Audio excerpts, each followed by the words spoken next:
These are the engines I used for Sodor Between the Lines.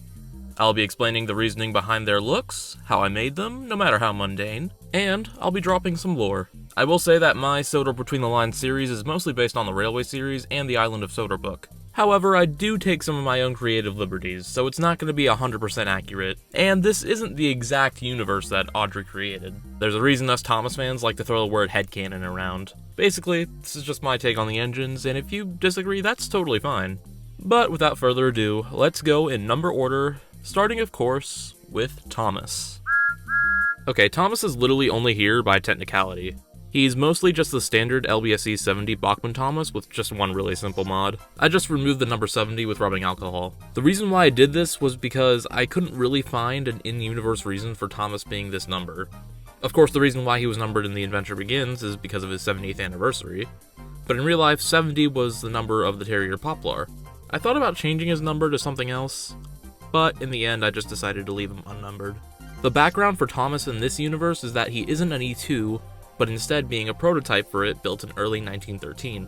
When finished, the design was seen as too small, and work on blueprints for an engine for a bigger scale were soon to be created, those being for the E2. Thomas was left unused after trial until being sent up for war. I don't mind Thomas as an E2, but I will say it is a bit big for what he's meant to be in the universe.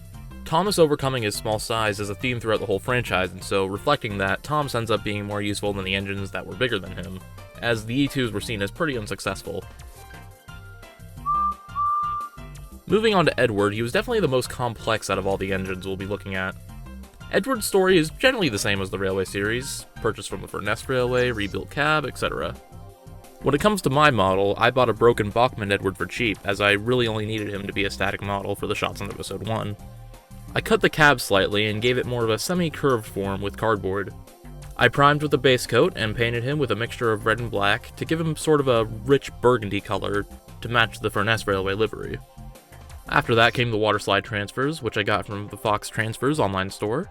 The FR letters were easy enough, as was his number 22, and these were actually left over from Silver Jubilee A4 lettering, which I made Spencer from. I made him number 22 of the Furness Railway K2 class because 2 seems to be his number.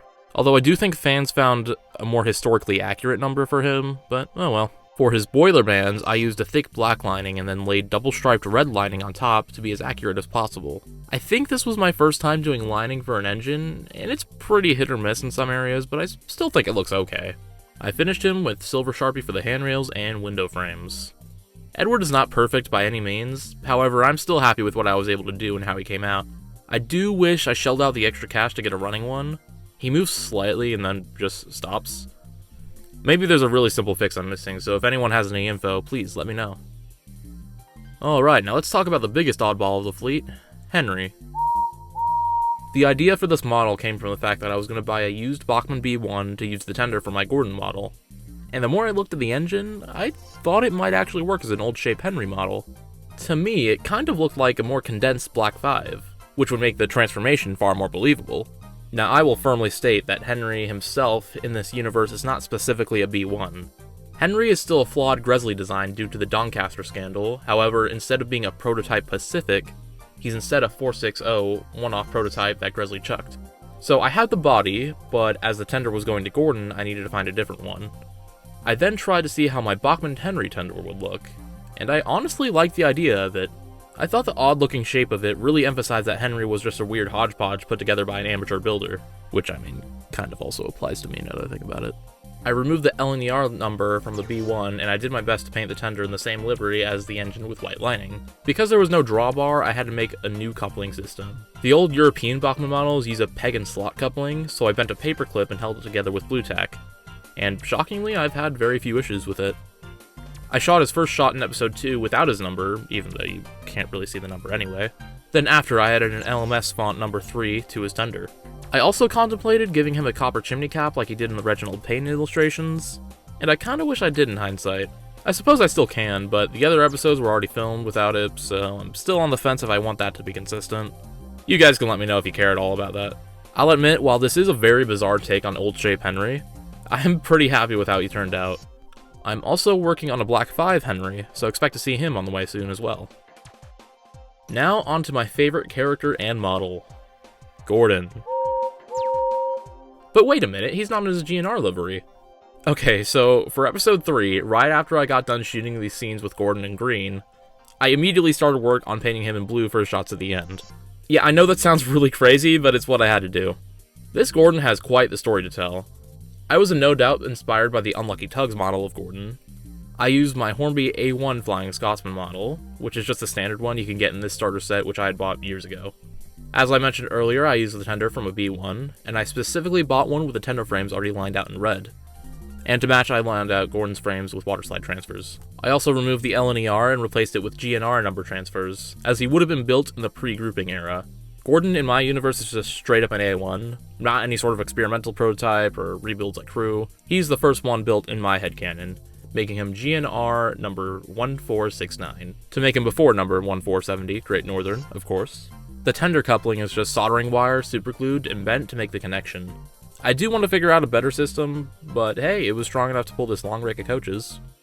Which actually brings up the fact that this is the first and only model in my collection to travel outside my own layout. In June of last year, I met up with my good friend Jacob Geist in Pennsylvania, and he kindly invited me to the Short Line Model Railroad Club.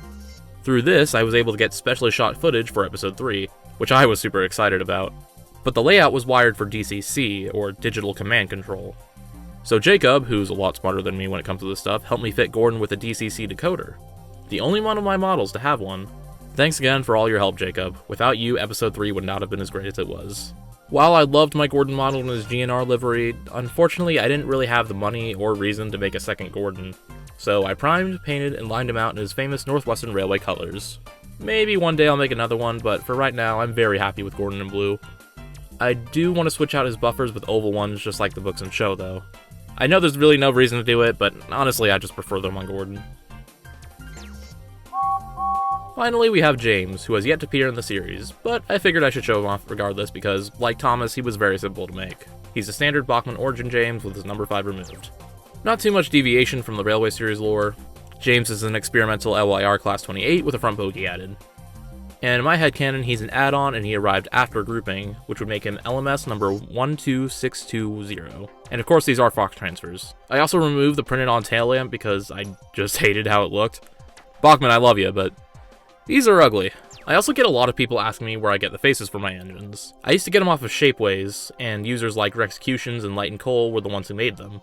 But unfortunately, Shapeways shut down last year, so nowadays I either use my own 3D printer if I can get the files, or I get them commissioned. Thomas Tank Merch prints and paints them and does a pretty good job. I had my Henry faces done by them because I needed them to be scaled down. So they're your best bet if you want custom faces these days. Alright, now I think it's time we run some trains.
A lot of people ask me if I plan on making updated and more realistic versions of the Bachmann models, and my answer is, I would like to, but it's probably not going to happen.